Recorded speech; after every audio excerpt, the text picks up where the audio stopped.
Hi guys, so welcome to another episode of Gibberish with Gerard. So this week we are back to like normal English podcast episodes, like after my slight experimental attempt last week in Tamil. So let's go to the topic. And don't you think like life has been pretty chill over the last few years? Last few years? Yeah, It's been pretty chill, especially no discipline. Yeah. Actually, like all the discipline just like our own personal discipline. Like, no one is telling us what to do anymore. All ended when my pink IC was taken from me.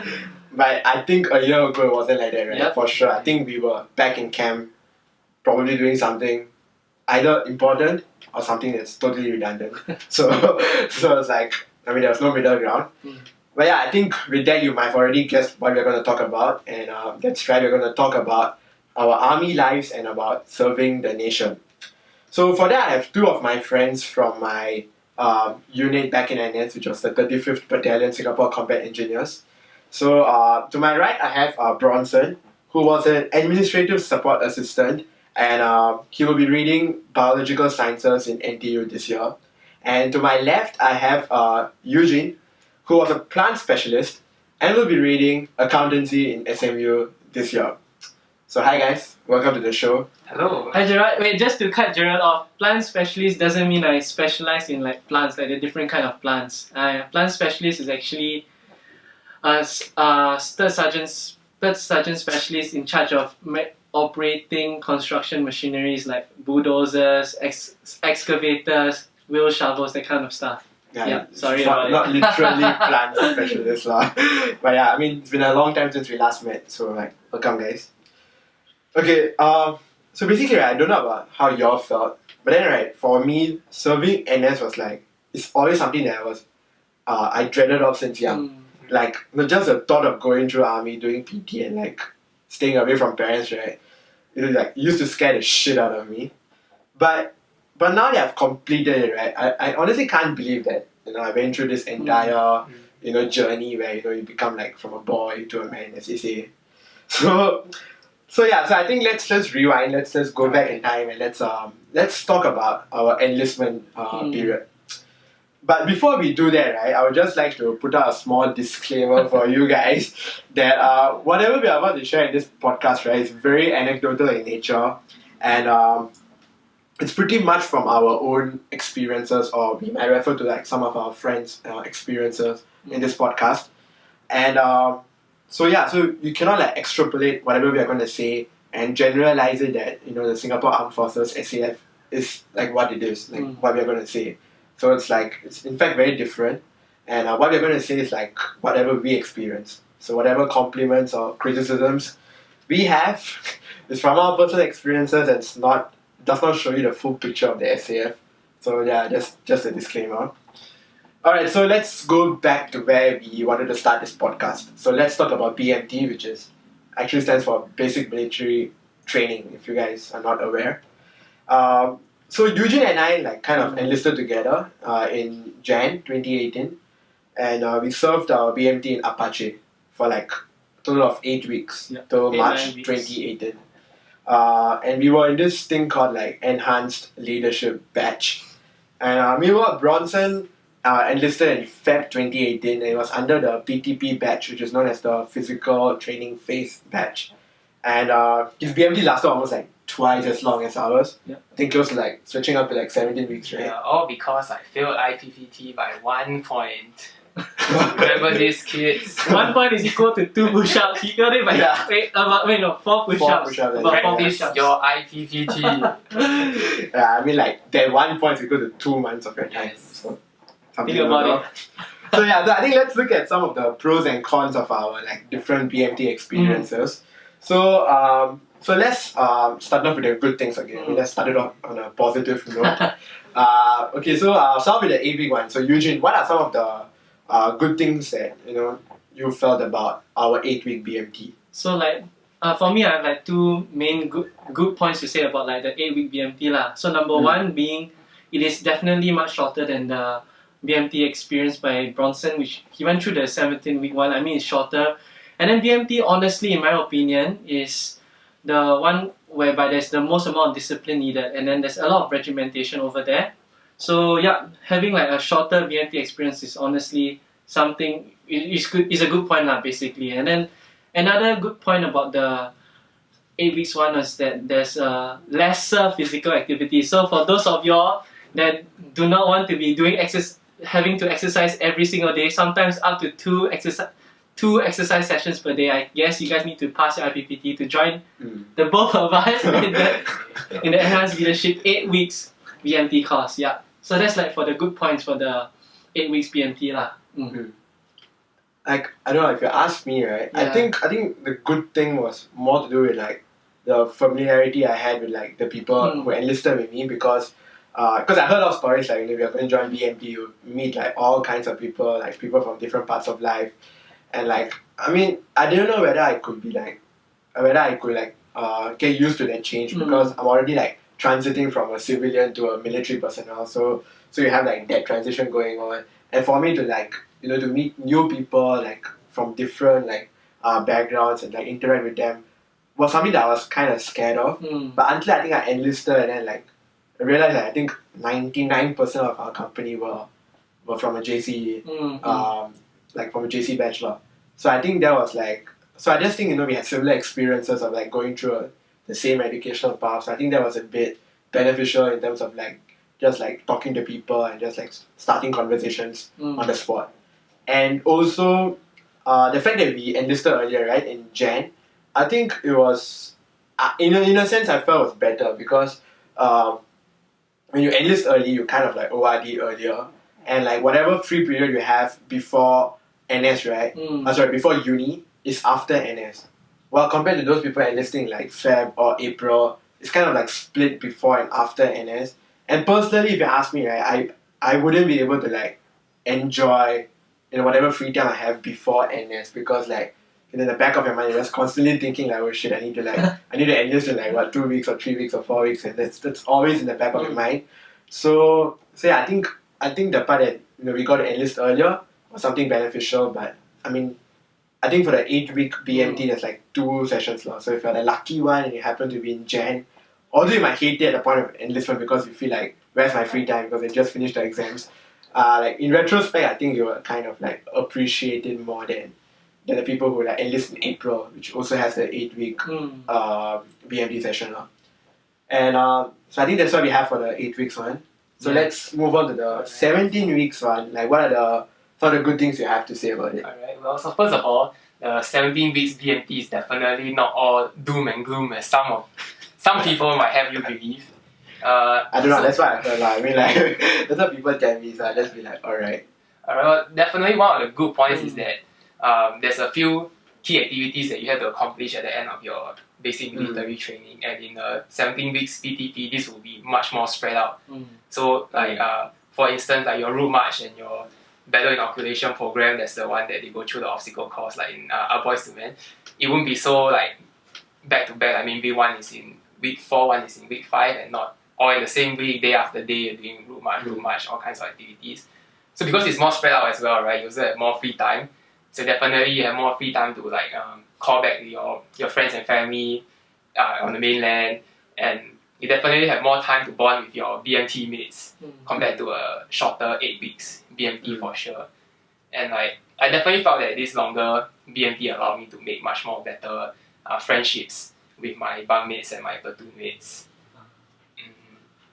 So basically, it's like more like flattening the curve, lah. Yes, like, yeah. It goes like spread out, and you just like, I mean, we have been using that phrase very often nowadays, so I thought I'd just reference that. Yeah, definitely. Like you mentioned earlier about the transition from civilian to military life, having a longer BMT definitely eases that transition, so it's not so culture shock to experience, especially for those who have like maybe no experience in army, like never gone to a GwG uniform group, CCA. This will definitely make it a lot easier to adjust to the new military life for the next 2 years. Agree lah. I think that's like a perspective that we usually don't hear, like, because people are just like constantly thinking about like how the 8 weeks is better, but I think 17 weeks also has its like own advantage and stuff. Okay, so I think, so with the good things aside, I think you can move to the more fun part, which is the some of the bad things you have to say about our VMT experiences. So yeah, we can start off with like what's the bad thing about the 8-week one lah. So as Bronson mentioned earlier, for the 17 weeks one, the high key events were basically more spaced out. So for the 8-week one, because it's 8 weeks, we have to hit the same amount of like key activities lah. So most of our activities were like back to back a week. Sometimes it could be, I think, even maybe 2 in 1 week. So because of all these two high keys in 1 week. So basically because they're also packed, right? All our time is like really, we have really little time lah. So most days after RO, and then like the time in between RO to lights out basically being the time we are actually meant to be sleeping by lah. So after this lights out time, we're not supposed to be using phones, and if caught, we get confined, which is basically having to spend an extra 2 days of our weekends in Tekong lah. So yeah, so as I was saying lah, because there's this so little time between like RO and lights out, we only have about this 30 minutes. By the time we finish bathing, washing our clothes, we only have about 5 minutes after maybe giving a quick call to our parents. I think that's about all the time we have for the day, and then we just go to sleep. Next day, the activities begin again, and then that's about as much freedom as we get because of this like 8 weeks packed program lah. So I remember like one of the days, I think like closer to like POP, right? Our RO timing was after our lights out time. I still like won't forget it. Like I remember I was like people cleaning the rifle, right? After or like I think the last few days, I was cleaning the rifle and I was looking at the watch. I was like, lights out in like 20 minutes, and what happened to the RO? So was just like, I mean that's how crazy the 8-week program can really get lah. Yeah. And I think also to add on more, right, like further on, I think it's also about the friendship point that Bronson brought up. Like I think for the 8-week one, it's like since it's so packed and rushed, I think you form some like really good friendships. But the problem is, right, just when you're about to start to form a very meaningful friendship with like your platoon mates and your section mates, right? Boom, you have this POP and like you guys are all split up. Yeah, so like, and then there's again very little opportunity for you to like meet up consistently and like to talk about things and that stuff like that. So yeah, I think that's the one drawback we also had with the 8-week BMT. I think is that about it? In terms of the bad sides, I guess that could be about it. I think there was like a bit more, but it's like very petty stuff lah. I think if we started, it's just going to be a rant of like all the bad things. But like, objectively speaking, I think these two are like the bigger concerns for us lah. And Bronson, what do you have for your 17 week? Okay, well, definitely it is 4 IPPT failures after all. So the first 8-9 weeks was actually very PT intensive. So we would have like maybe a PT session in the morning and a physical training session in the afternoon. That's just like day in, day out for like the weeks. And we always have IPPT tests to see whether we can pass or not. So it's just a lot of physical exercise. If that's not your cup. What happens if you pass? Like do you reduce the number of sessions you have to go to? Once you pass IPPT, right? At least for my BMT company, they did fewer. They didn't have to go for those remedial training sessions. It's not a lot. So it's like there's an incentive, basically. Yeah, sort of. Okay. But ultimately, it's still a lot of physical training sessions, So I mean, some people like it, some people don't. If you don't like it, maybe you should pass your IPPT. I think we didn't complete like any of our sessions, right? What do you mean? Like we only had like one swimming. Oh yeah, we need one. Was just for the cat, like to see which category you fit in. So how for many the 18 weeks, we had a lot of there's like different kinds of training, like the swimming lessons, right? So we have like swimming lessons was quite a lot, definitely more than 5. I also like 1. Yeah, I remember there's only one time I entered the water and I came out. That's it. It's just a lot of different kinds of physical training. So whatever you did for your 8 weeks, definitely I have done like maybe at least half more or twice as much. Actually, can I ask you, for you say your incentive, right? Let's say you pass IPPT, so you don't need to go for the physical training session. The remedial training session. So while the rest are going for it, what do you get to do? You get to stay in bunk? I'm pretty sure they just do like some area cleaning. Okay. Yeah, I mean, we just stay in bunk. Yeah, it's the army way. It's the army way of saying. Army lingo.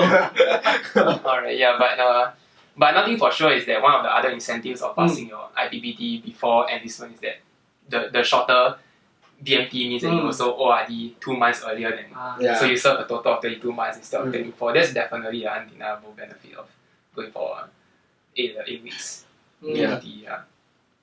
But, So I think with that we have like covered the pros and cons of 8 and the 17. of the 8 and 17 week BMT. So I think let's move on to like some tips and like advice for like future, I don't know, national servicemen who are waiting in the wings to join the forces. So like, usually have any advice for like future BMT peeps? One advice I have, right, is actually wait till you're inside the tekong, like on your first day, you get a free haircut. I think there's honestly no point in getting a haircut before BMT. You can ask Gerard for his experience. Yeah, I had a haircut like the day before enlistment because everyone says it's better to cut outside. I went there and then they were like, oh, it's too long. And then they had to cut it again. And like, I didn't see much hair falling out from like the cut. And I got ripped off like $2. I was just like, wait, why? So wait, how much do you spend for a haircut, your shave? What do we shave? Yeah, to get your haircut before NS. Before NS, I mean, it's like your usual like okay. thing. So I mean, it's not worth that. I mean, no matter what, they're still gonna cut it down unless they're like really perfect. Like you cut out. And honestly, right, from what I saw on my first day, most people had to cut their hair again. Only a few people like sort of like exempted because their hair was short enough lah. So that's like one tip I have in terms with regards to like BMT lah. So actually another one I have is to always label your items, because during BMT when we have like this set amount of like long for tops and bottoms, so every time like, after washing we'll hang it by the common area. And then because if let's say you don't label your pants, right, sometimes you get someone else might take your pants and then you realize you're left with some random pants that's too oversized on you. Imagine wearing some baggy pants over for some training. I remember some people had that problem. Do you have any other tips?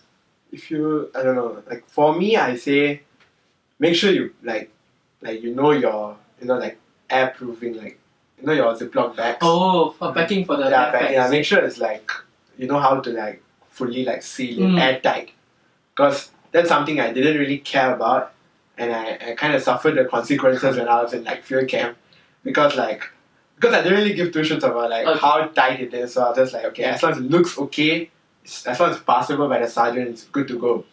So I just did that, put it inside the field pack, went for a field camp, and then right, it was raining heavily. It started raining heavily. My field pack was inside the shell scrape, and then like basically it was fully drenched, like fully like I was like fully drowned in it. No, but then I took it out, right? I opened my freaking Ziploc bags, right? None of them were like airtight.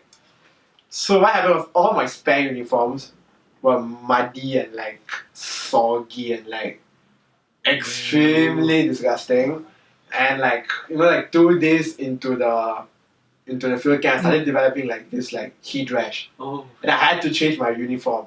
But the new uniforms are not great either because they're all like full of dust and like full of mud and stuff. And I remember I had to like borrow those what's the thing? Is it the baby powder?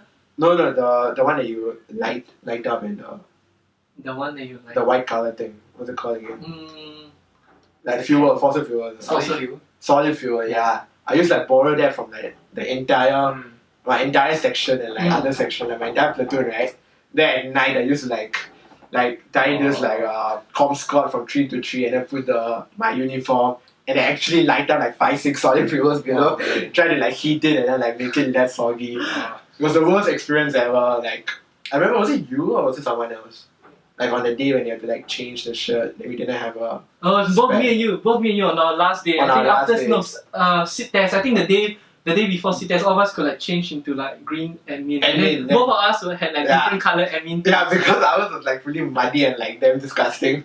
And I think we tried asking our OC or PC and he was like, nope, you have to wear it. So. Oh, actually, I got another pointer with regards apart from like keeping your Ziplocs airtight. Another strategy I saw displayed by one of Gerard's section mates was actually he used the trash bag. Then he tied up, he placed all his Ziplocs inside the trash bag and then he tied up the zip bag and before putting it inside like a double layer. Yeah, double layer of protection to prevent like people from suffering the same fate as the both of us lah, basically. But I got an overall BMT tip. Okay. Alright, so I think it's very important that you have prepare for the army sleep cycle, because like a lot of people stay up until like 3-4 a.m. and then they tow until 10 in the morning the next day.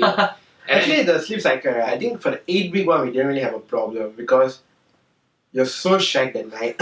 But by the time you go to your bed, right, you will just fall asleep. Like, instantly fall asleep. And then, like, since everyone wakes up at that particular time and they start making noises, right, you'll kind of get up and then, like, it kind of goes on its own. But I'm not sure, like... Yeah, I mean, that's still quite a big lifestyle change if you sleep very late. You know? So it's definitely better if you like already, like maybe like 1 week you prep yourself that, okay, I'm going to wake up early every day. I'm going to sleep earlier every day also. I mean, any preparation is still is good.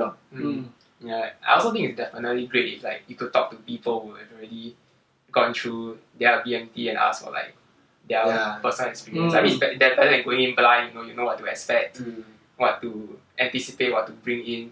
Yeah, what to bring in. I think that's important because I think most of the things that I brought in the first week, right, like during enlistment, I didn't really use them.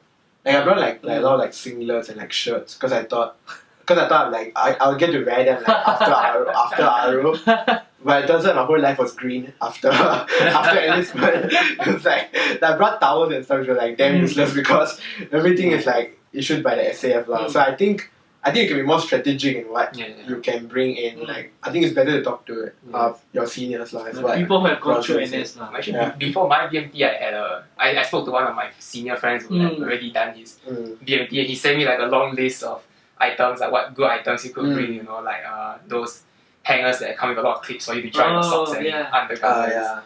All kinds of items what to prepare for, and that definitely made my first week a lot easier. I think these like tricks and trades, like I think only like people who served NS will like be able to tell you like. I mean, it's not like hard copy file anywhere. It's really through word of mouth. So yeah, I think I agree with Bronson. Like, anything else? r/National Service SG. Go there. Go to Reddit subreddit r/National Service SG for all the latest tips and tricks. Okay. That's my Reddit it's a good platform. Yeah, I think it's also quite important to be like mentally be prepared for NS. Because I think some people, I think there are two kinds of people like you have those high flyers who want to go in and then like go OCS and kind of stuff, and then you have those like happy-go-lucky people who like as long as I survive 2 years, I'm like okay with it. But I think even if you're like either one or you fall somewhere in the middle, I think it's very important for you to have like a very like positive mindset towards army. Like I don't think you should go in with that mentality like I'll just like like talking my way through. I'll just like I'll just like don't care whatever's gonna happen. I mean, you like it or not, you still have to serve the 2 years It's just like how well you want to serve the 2 years. So I think it's always good to start it off in a proper note. So when you join your BMT, go in with an open mind, with like with like a lot of like being like quite inquisitive with like the things you're gonna learn. Like for me, I found some stuff like very interesting. Like those like folding smart 4 and like wearing your boots and stuff because I didn't have the UG experience or anything, and I also didn't watch Our Boys to Men. So for me, it was just like going in like fully like blind and just trying to explore my way. So and I kind of enjoyed it. I mean, it seems very like nitty-gritty kind of stuff, but for me, it was really enjoyable. So I think that's very important. So when you go for BMT, when you start off your army, start it off with a very positive mindset because that will help you for the next, like your end of your NS journey. Yeah, definitely. Yeah, and one last tip. POP is not equal to ORD. Okay? This is one lie. Like every day you're counting down those POP, right? The POP is just a small fish, like there's this bigger fish waiting out there which is a big IC, right? You will never see that till like 20 months later. Yes, 20 months later. Yeah. So don't ever think that once you are done with POP, your life is done. POP is just a week for you to celebrate your like just the end of the beginning. Yeah, it's the end of the beginning basically. BMT is not the whole of army basically. So I think that's very important and that's something I didn't realize and kind of felt the pain after I had to go back to camp like after BMT. After the 1 week break, right? After BMT. So I think that's about it that we have for like the BMT section. So moving on, let's now talk about unit life where you actually spend most of your national service period there, like close to like 18 to like 16 to 18 months there basically. So yeah, your unit experience is basically what forms the majority of your army experience. So let's talk about like a day in the life of like in each of our particular different like vocations. So let's start it off from Eugene. So what is it like in a day of a plant spec? Plant spec. Okay, so basically, like how my day normally goes is you wake up, then we take turns to bring our men for like breakfast lah. So then after that it'll be breakfast followed by physical training in the morning. After that it'll be just a short break lah, just before lunch. Then after lunch will be the start of training lah. So normally during that short break before lunch, that'll be where all the specs will like actually discuss like what's the plan for the training later on. Like for example, like how many benches to bring out, then what are we going to do for training. So that little bit of time while like I guess the men are like resting, the specs will just do some quick planning. I mean like yeah, that's about it. Then after that we have some training session followed by dinner, and then RO. So yeah, that's actually just more or less a day in my life for majority of my life ever since I got posted to 35 SE lah. What about you, Gerard? Okay, so for me, I mean, I was a signaller in a combat engineer unit. So in a sense, like we are not like the main guys, like the frontline guys in the unit. So like we are the really back end of support. But yeah, I think what we do is like still quite important and relevant in the camp. So I mean, for me, we like wake up in the morning, come down for breakfast, march to cookhouse, have breakfast, go back, use phone for a while, then come down for first parade, then go for PT, come back, shower. It's usually either like using phone or like talking to like friends. Sometimes take a small nap, and then like just prepare yourself for like training after lunch. So I think around 11:30 we will have lunch, and then so we go back to cookhouse, have lunch, come back, and then we will have some signal training. And signal training can vary. I mean, it's not always outdoor per se. Sometimes it can be like indoor, like restroom, maybe just discuss like our like knowledge, like theory knowledge about signals. Sometimes we do like we go to the outfield and then we do like some hill yard practice or like line laying practice and stuff like that lah. And usually I think training ends about 3-4 p.m. and then we have dinner at 4:30. I still don't understand why, like 1.5 years into Seletar camp, I still don't understand why we have dinner at 4:30. It's like insanely early. Too early. Yeah, it's way too early. I mean, the sun is still out there. So yeah, we have dinner at 4:30, then come back. Usually we change to admin, then wait up for RO, which is about 6 p.m. 6:30ish lah. Then we come down for RO, first last parade, RO, go back to bunk, and then just play or like study or whatever not, and then shower and sleep. For you, eh? Okay, so I was a administrative support assistant. I was a company level administrative support assistant.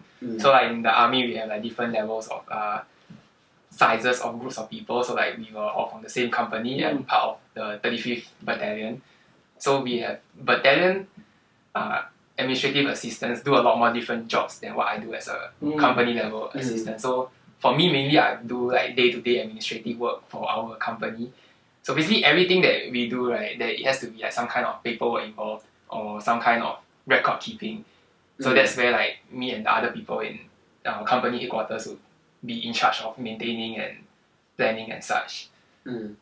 So there's like maybe for example like your IPPT test results. There will be someone has to manually key in all your scores, compute them, and send out to Battalion HQ, and then another ASA there will be doing the same job. So, but most of the time, towards the later part of my NS unit life, I was a armed squad IC. So I was in charge of the armed squad when they store our rifles.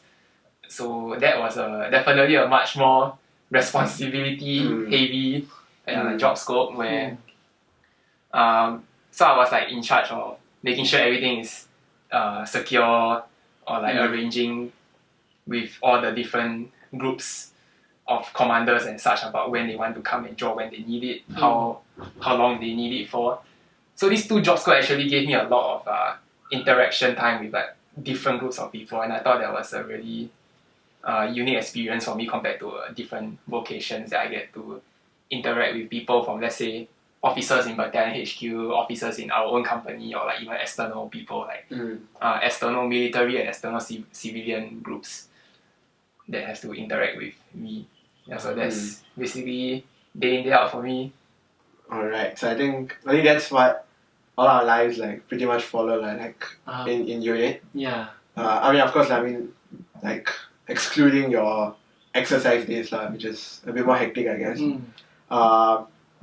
So yeah, so let's talk about what like people can realistically expect in unit life, because I think not many people know about how unit life is going to be like, because a lot of focus and emphasis is really on BMT that people usually neglect about the part where you spend most of your army life. I think there's like a lot of information that has to be said out.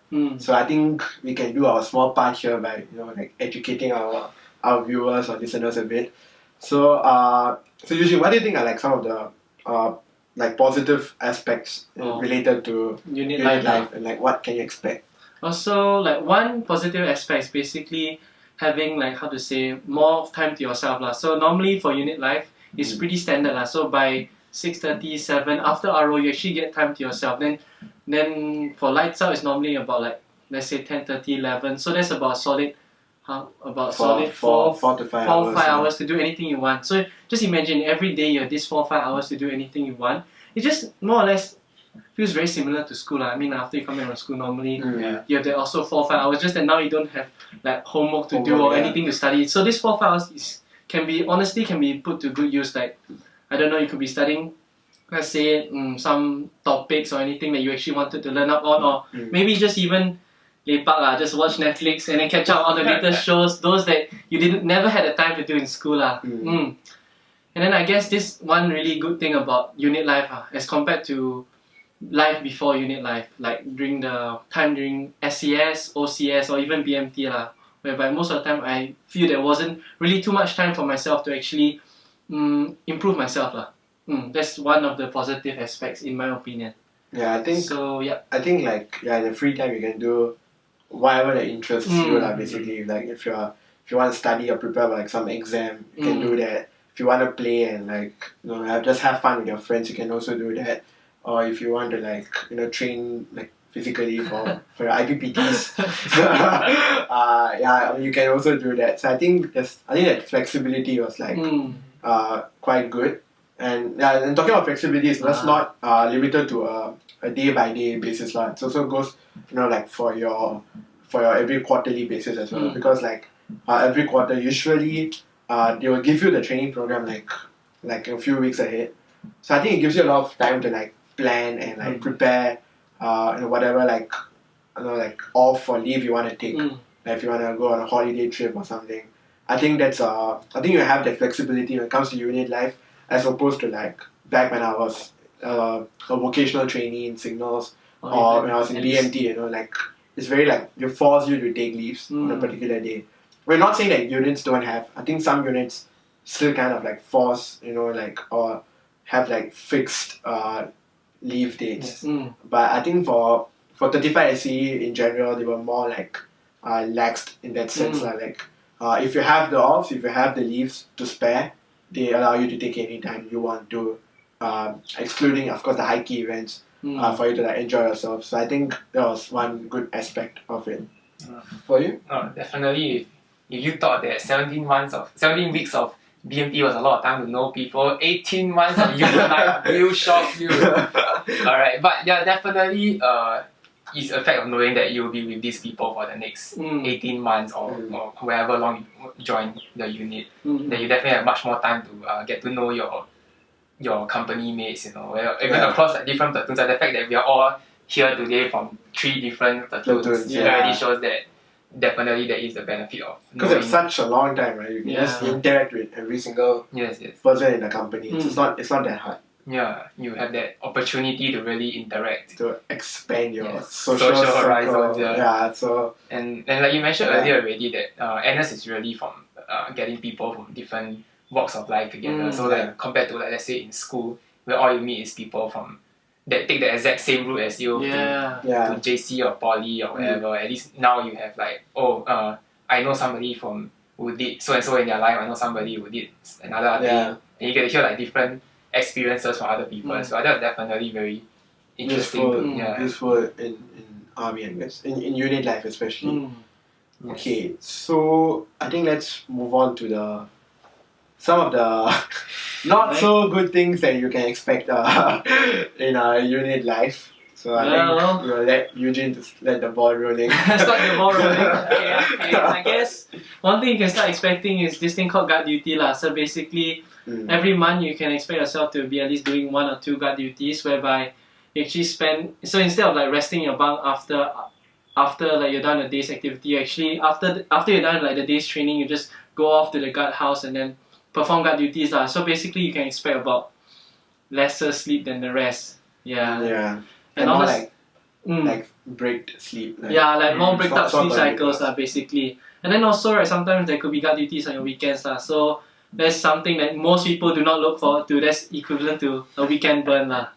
Yeah, that's like just one of the negative aspects lah. So just start expecting yourself to be doing guard duties basically. Yeah, or orderly if you are like pest unfit. So yeah, I mean everyone has to do some kind of duty basically. You have to do some kind of duty lah, and I think you should be prepared to do at least one weekend duty in a month. So I think that's something to expect. It's not something you can shy away from lah. Like during your unit life, you cannot expect to be out every single weekend. So that's not realistic at all. And I think that's generally for every single unit. So I think we can say that.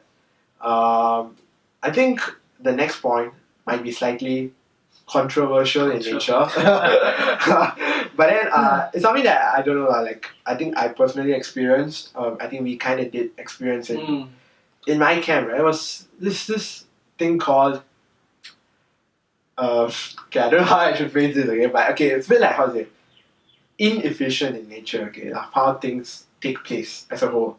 So things are not that straightforward, and some things you do not know why it happens for the exact, like you don't know what's the reason, but you end up doing it. So and sometimes like you have this issue with RO, like when I was talking to my other platoon mates as well, and I think this is something that we came up with was sometimes we usually finish like area cleaning on like Fridays and stuff, right? We finish it off at like 2 p.m, 3 p.m, all the inspections all done, or much earlier than that. But for some reason, right, we will just wait like a good 2-3 hours in the bunk, not doing anything, just using phone, and just waiting for that one message that says RO now come down. And honestly, I don't know what happens between the 3 to 4 hours, because every single platoon, right, in the company is usually done with their area cleaning, and mostly they're like all inspected, all are good to go. So I don't know where this like backlog kind of happens, and we end up booking out late. And also in like some like day-to-day activities, there's like I feel there's like some kind of inefficiency attached to it. I think it can be better managed with like better communication and like maybe allocation of resources.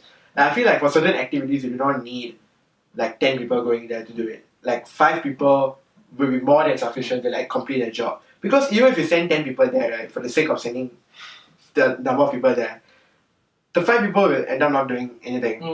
And then it will kind of create tension between like your platoon or your section mates. You're just like, I mean, why am I doing this and it's not doing anything? But the thing is, you do not need 10 people to do that job. Yes. So I think those kind of things can easily be avoided like from what I feel. I think that there's always a reason why that all this type of backlog piling up, inefficiencies as you put it.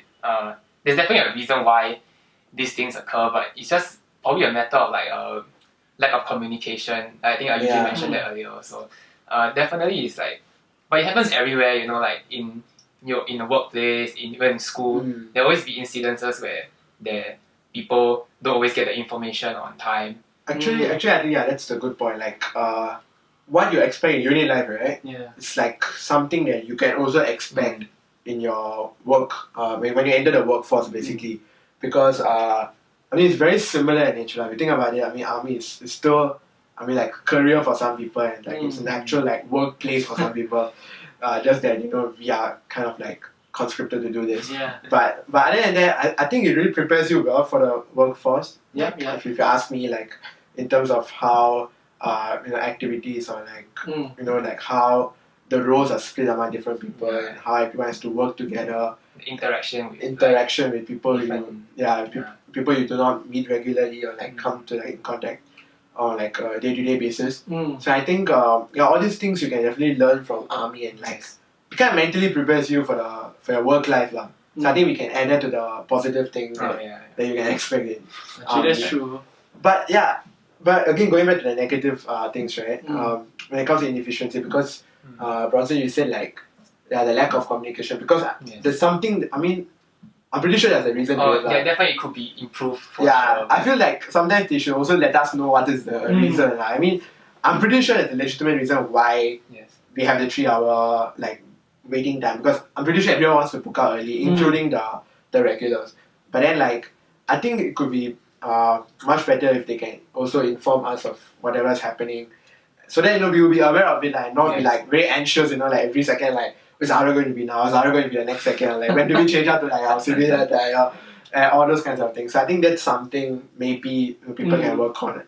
And I mean I'm not sure for other units lah, but for my particular company, especially, I think that was a kind of like a repetitive problem we faced. Basically every Friday. Yeah, every Friday. Yeah. But is there any other things like you can expect in unit? Honestly, good or bad? Definitely one bad. I mean, it could be bad is that you'll be stuck with people for 18 months in the same room. You'll be sharing your lives together for like day in day out for 5 days a week, especially stay in. So it's like you get to see like people at their best and at their worst as well. Like then there'll be all kinds of interactions that may not be so friendly towards each other. And that's just something that you happen eventually, that there will be like all kinds of people out to get you, or people just not liking you for whatever reason. Like I think groupism is something that happens in unit life because of the fact that you have 18 months, right? I think it's very natural. I mean, if you put a group of human beings in a confined space, I think it's natural for them to join to segregate into different groups. Yeah, but I think what is important is, I mean, is to join a group, or at least be part of a friend circle, and do not ostracize yourself away from other stuff, because like it or not, you're going to spend the next 18 months with them in the same bunk. So I think you can learn adaptability and how to tolerate others, and I mean you could also teach them some good things if you want to, and those kind of stuff lah. So I think that's also something that the army prepares you well for. So is there anything else? Definitely, it's a bit. Sometimes maybe it can get a little bit toxic as well, and that's something that maybe you want to be mentally prepared for. For example, I was down PES, so I was PES E, which means that I'm actually exempt from a lot of things like IPPT and others because of my asthma condition. So that's why I was in an administrative in the first place. So most of everyone in the administrative assistant and store team is all have some kind of either physical or mental conditions that resulted in them being in this position, and some people have this assumption that everyone there is faking their illness. I mean, I don't know whether some people are indeed faking their illnesses or not. That's definitely a possibility, but there's this culture of dislike and disdain for people who are down PES. You get that conception that they get an easy life, or they're just faking it. It's not that serious. And if you have a genuine condition that results in you being in this space, it can feel a little bit demoralizing. But it's very important to always have a positive mindset out of it. That end of the day, it's just what other people think. It's not even that everyone. As long as you know yourself that you're being true to you're being true to yourself. You're being true to yourself. You just gotta make the best out of your time in NS or whatever. I think that's quite important because I think there's also, as you said, the general stigma attached towards the admin people. People usually kind of talk them down, and they do not really value their presence, I would say, because they feel if you are doing a combat, if you're doing guard duty, if you're doing a combat related thing, then they naturally consider they think of themselves as better than the admin people, which I would not agree with also because I mean some most not most of the days, some of the days I've spent my free time in the COI office, and I've seen these guys really working, working their asses off just to get the things done to submit deadlines, like to make sure you meet the deadlines. And there's a lot of responsibilities that these admin people have, which I don't think we have as combat personnel when it comes to like day-to-day responsibility. And if one minor screw up from their side can affect every single person in the company, and if you put it in a larger extent, can affect every single person in the whole battalion itself. So that's how important these guys are. So I think that's something quite important. That's something that we also wanted to like bring across in this podcast, basically. Like we want to like change the narrative against the discrimination against these admin people, and which is why I think we have a pretty diverse like set of like diverse cast with for this podcast. So I think that's quite important. So in any case, it's just very important that you value your own work. You do not buy into the narrative that I'm not combat fit, therefore I have no worth. That's not true. It's very simple. Like there's something that you can excel in. In any case, and that is your value to it. How you value yourself. I think everyone has a role to play in the army. Like no matter how small or big it is, you just have to give your best in whatever you can do. So I think that's it for like unit life. So I think so just before we try to conclude this episode, I think I'd just like to throw out a very generic question to the both of you, which is given the fact that we have completed NS for like a full 2 years or 1 year 10 months, do you think national service is still important and relevant in the current day and age? Right. Okay, Bronson, would you like to go first? Alright, I would say that it's definitely important that we have, as you know, most of us know that Singapore is a small nation, we have not enough people, natural resources and the manpower to defend like with a professional army, so that's why we need conscription. There is definitely this base need at the end of the day. So I would say that definitely national service is still important to have today. Okay, so for me, right, it's not really whether like national service is a must-have or not must-have. For me, right, I think just right now is like, let's say it's compulsory.